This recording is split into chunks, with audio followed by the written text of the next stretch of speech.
ஆண்டாள் அருளிச் செய்த திருப்பாவையிலே இன்றைய தினம் 9வது பாசுரம். தூமணி மாடத்துச் சுற்றும் விளக்கெரிய தூபம் கமழத் துயிலணுமேற் கண் வளரும் மாமான் மகளே மணிக்கதவம் தாழ்த்திரவாய் மாமீர் அவளை எழுப்பீரோ உன் மகள்தான் ஊமையோ அன்றிச் செவிடோ அனந்தலோ ஏமப் பெருந்துயில் மந்திரப்பட்டாளோ மாமாயன் மாதவன் வைகுந்தனென்னு நாமம் பலவும் நவின்று ஏல் ஓர் எம்பாவாய். ஆண்டாள் கோஷ்டியினர் அடுத்த இல்லத்திற்கு விரைகிறார்கள். அங்கும் கதவை தட்டி உள்ளே எழுப்புவரை எழுப்புகிறார்கள்.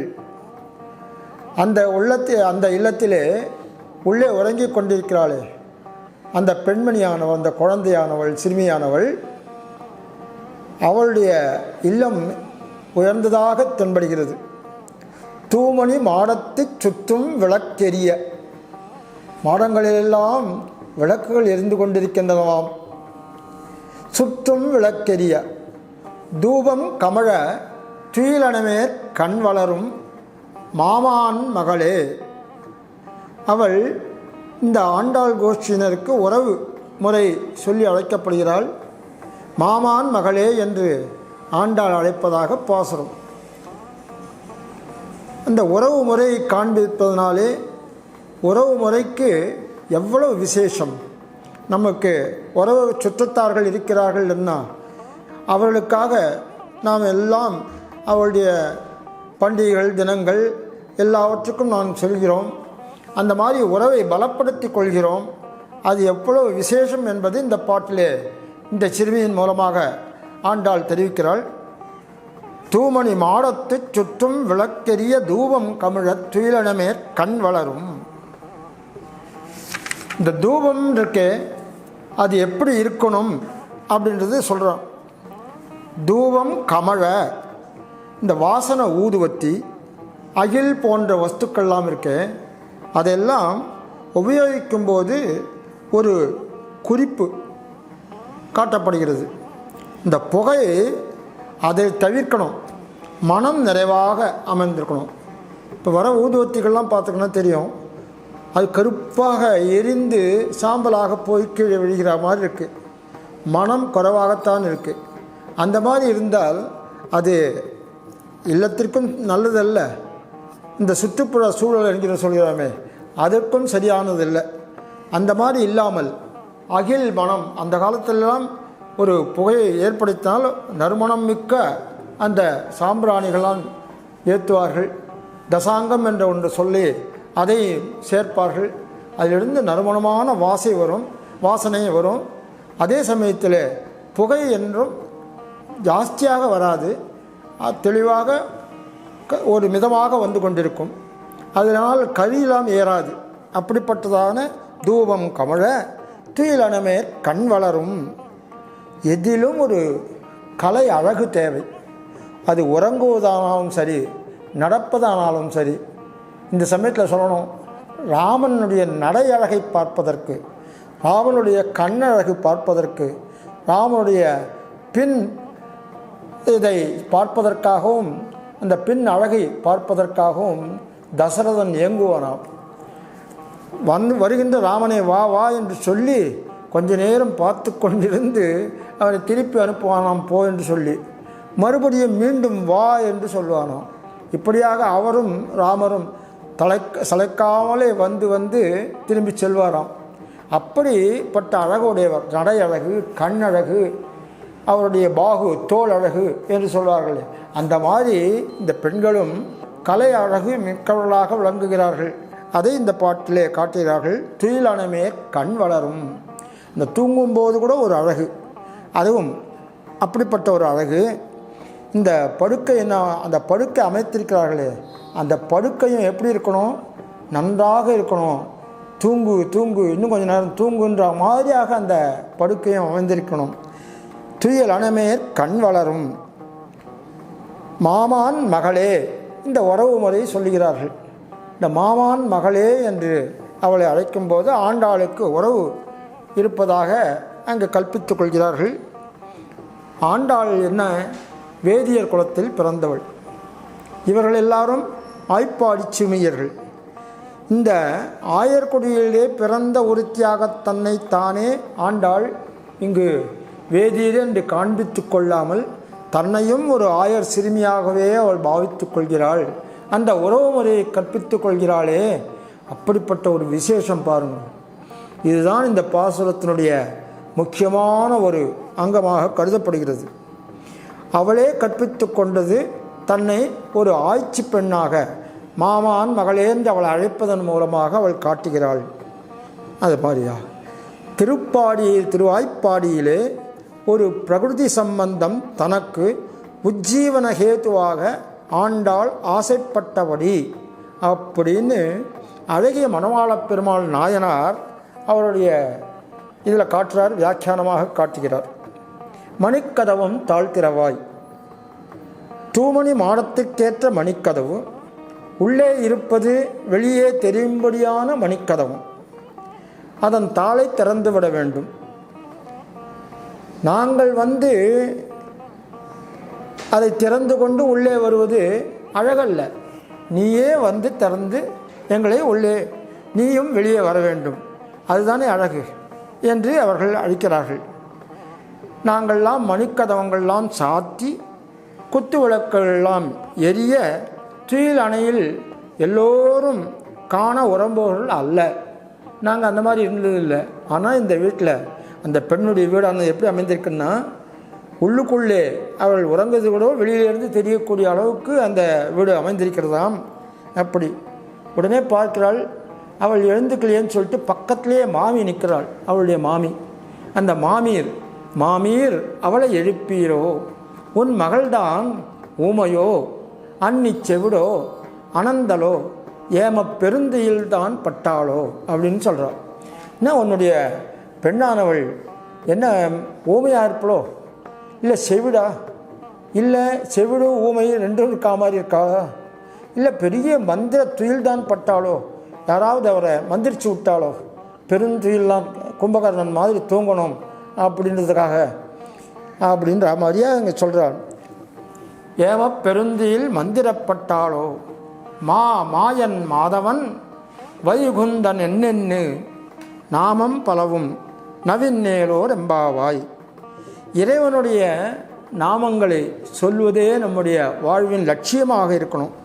அதுதான் நம்முடைய வாழ்வின் பேராக நாம் கருத வேண்டும். பகவானுடைய பற்பல நாமங்களை எல்லாம் அப்பப்போ சொல்லிகிட்டே இருக்கணும், மனசிலே எத்துன்னு இருக்கணும். கேசவா, நாராயணா, மாதவா, கோவிந்தா, விஷ்ணு, மதுசூதனா, திரிவிக்ரமா, வாமனா, ஸ்ரீதரா, ரிஷிகேஷா, பத்மநாபா, தாமோதரா, இந்த மாதிரி நாமங்கள்லாம் சொல்லிகிட்டே இருக்கலாம்.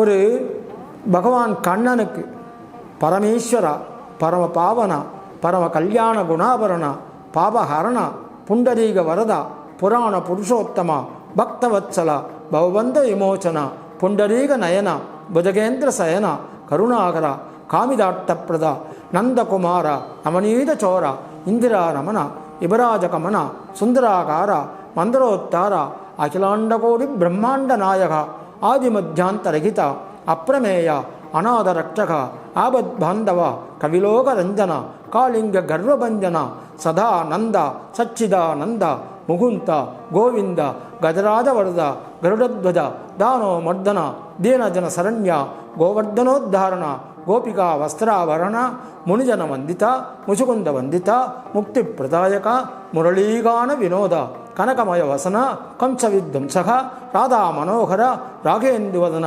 நீலமேக శ్యామ, నిర్మల రామ, సర్వేశ్వర, సర్వతోముఖ, సర్వలోక పూజిత, సత్య సంకల్ప, సత్యపరాయణ, సత్యనిలయ, సజ్జనప్రియ, శాంత స్వభావ, అర్జున సఖ, అభిమానరహిత, పాండవపక్ష, ద్రౌపదీ మానరక్షక, దేవకీ నందన, యశోదానందవర్ధన, అచ్యుత, అనంద, అవాంగ్మానస కోసర, నరకాంతక, నరవరేశ్వర, నిర్గుణ, நிஷ்கலங்க, நிருபத்ருவ, நிரஞ்சன, நிரந்திரியா, சர்வலோக காமம், இந்த மாதிரியாக அவருடைய திருநாமங்களை ஒருத்தர் அழைக்கிறார். எப்படி இருக்கு பாருங்கள். ஆனந்தமாக அந்த கண்ணனுடைய அனுபவத்திலே நாம் உள்ளே புகுந்து விட்டுமானால் மற்ற எந்த ஒரு விஷயமும் நமக்கு ஏற்படவே ஏற்படாது. சஞ்சலங்கள் வாழ்க்கையிலே வந்தாலும் அவை நம்மை தாக்காது.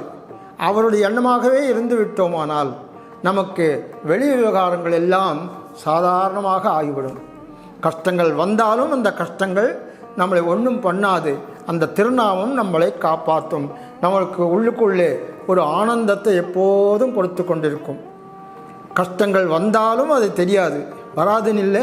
நிச்சயமாக கஷ்டங்கள் எல்லாருக்கும் ஏதோ ஒரு சமயத்திலே வந்து கொண்டே இருக்கும். ஆனால் யார் பகவானுடைய நாமங்களையே, பகவானுடைய திருநாமங்களை உச்சரித்து கொண்டு அவருடைய நினைப்பாகவே இருக்கிறார்களோ அவர்களுக்கு இந்த கஷ்டங்கள்லாம் பெருசாகவே ஒன்றும் தெரியாது. இந்த பிரகலாதன் சரித்திரத்தை பார்த்தோமானாக்கா நம்மளுக்கு பிரகலாதனை அவனுடைய தந்தையான இரண்யனே எத்தனை விதங்களெல்லாம் கொடுமைப்படுத்தியிருக்கிறான். சாதாரண விஷயமா? ஒரு கடலிலே கல்லை கட்டி தூக்கி போட்டு அவனை கொல்லணும்னு பார்த்தான். மலையிலிருந்து உருட்டி விட்டு இது பண்ணான். யானை அதையெல்லாம் யானையே அனுப்பி அந்த யானை காலில் கீழே அவனை போட்டு மிதிக்க செய்து அதெல்லாம் பண்ணான். ஒன்றும் ஆகலையே. நம்ம சாங்குவோமா? ஒரு சின்ன ஒரு அடிபட்டாலே நம்மளாலே நம்முடைய உயிர் போகின்றது. அந்த மாதிரி கால் தடுக்கி விழுவோம், அங்கே போயிட்டோன்னு. ஆனால் பிரகலாதன் மனசிலே பகவானுடைய நினைப்பு, ஸ்ரீமன் நாராயண நினைப்பு ஒன்றே இருந்ததினாலே அவன் இந்த எத்தனை விதமான இடர்பாடுகள் ஒரு நிமிட நேரம் தாங்காது நம்முடைய உயிர் போவதற்கு. ஒரு கல் தடுக்கி விழுந்தோம், அங்கே உயிர் மாண்டது. ஒரு கரண்ட்டை தொட்டோம், ஷாக் அடித்தது, போயிட்டோம். எல்லாம் அந்த மாதிரி ஒரு செகண்டுக்குள்ளே, க்ஷணகாலத்துக்குள்ளே இந்த உயிரானது போகக்கூடியது. ஆனால் யானை மீது கடலில் தூக்கி எறிந்து கல்லை கட்டி தூக்கி எறிந்த அந்த பிரகலாதனை யார் காப்பாற்றினார்கள்? அவனா காப்பாற்றி கொண்டானவனே? இல்லை, பகவானுடைய திருநாமங்களை நெஞ்சிலே சொன்னான். அதனால் அவன் உயிர் பிழைத்தான். அது எப்படி என்று நம்மளாம் கேட்க முடியாது. பகவானுடைய செயல். அவருடைய சங்கல்பம் இருந்தால் உயிர் போனவனையும் பிழைக்க வைப்பார், பிழைத்து இருக்கிறவனையும் உயிர் போக வைக்கக்கூடிய அந்த பகவானுடைய சங்கல்பம் அது. அப்படிப்பட்டது. அந்த இதை அடைய வேண்டுமென்றால் அவருடைய திருநாமங்களுக்குத்தான் மதிப்பு. மாயன் மாதவன் வைகுந்தன் என்னென்னு இவனுடைய நாமங்களை சொல்வது தான். இந்த நம்மை எதிர்த்து மருத்துவர்கள் காணும்படியாக அவனுடைய நாமத்தை சொல்ல வேண்டும். அந்த பகவானுடைய ஈடுபாட்டில் ஏற்பட்ட பரிமாற்றத்தினாலே, ஈடுபாட்டாலே அவர் எல்லாவற்றையும் நாம் கடந்து விடுவோம் என்பது ஆண்டாள் இங்கு காட்டக்கூடியதான ஒரு விஷயம். இந்த பாசுரத்திலே எழுப்பப்படும் ஆழ்வார் திருமழிசை ஆழ்வார். திருமழிசை ஆழ்வார் ஆழ்வார்கள் கோஷ்டியிலே பொய்கை ஆழ்வார், போதத்தாழ்வார், பேயாழ்வார் இவர்கள் முதல் ஆழ்வார்கள் என்று அழைக்கப்படுவார்கள். அடுத்ததாக வரக்கூடியவர் திருமழிசை ஆழ்வார், நான்காவது ஆழ்வாராக. இந்த திருமழிசையாருடைய அவதார ஸ்தலம் என்பது இங்கே பூந்தமல்லிக்கு பக்கத்திலே இருக்கின்ற திருமழிசை. இவர் ஒரு பெரிய யோகியாகவே திகழ்ந்தவர். எல்லா மதத்திலும் புக்கு அதில் உள்ள இதெல்லாம் படித்து படித்து கடைசியிலே ஸ்ரீமன் நாராயணனே பரமான தெய்வம் என்பதை உணர்ந்து இந்த வைஷ்ணவ மதத்திலே ஊறி திளைத்தவராக அவர் 2 பிரபந்தங்களை அருளி செய்துள்ளார் 4000 திவ்ய பிரபந்தத்திலே. ஒன்று திருச்சந்த விருத்தம்னு பேர், இன்னொன்று நான்முகன் திருவந்தாதி, இன்னொன்று அதற்கு பெயர். இந்த திருச்சந்த விருத்தம் என்பது அவருடைய புலமை வம்சத்தை காட்டக்கூடியதாக வழங்கக்கூடியதாக அமைந்திருக்கிறது. என்ன நேர்த்தி! பாடல்கள் எல்லாம் எண்களாலே தொடுக்கப்பட்டிருக்கும், மாலையாக தொடுக்கப்பட்டிருக்கிற மாதிரி. எண் விளையாட்டு சித்தர்னே சொல்லலாம் அவரை. அப்படி திருமழிசை ஆழ்வார் வழங்கினார். அவர் 7000 ஆண்டுகள் இந்த உலகத்திலே இருந்ததாக யோகியாக இருந்திருக்கிறார்.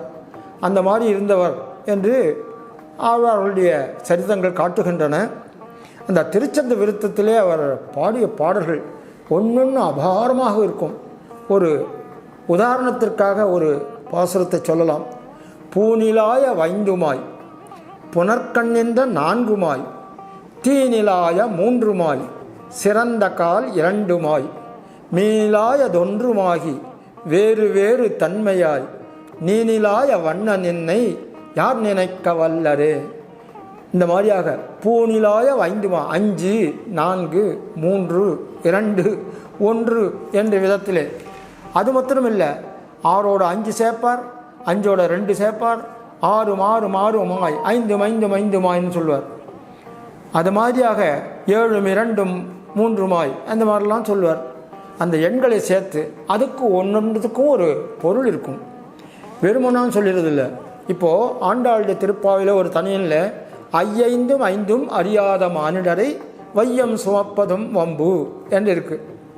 இதில் 5 5 அறியாத மானிடரை அப்படின்னு சொல்லும்போது வெறும் 5 5 5 நான் சொல்லிருக்கா இல்லையே.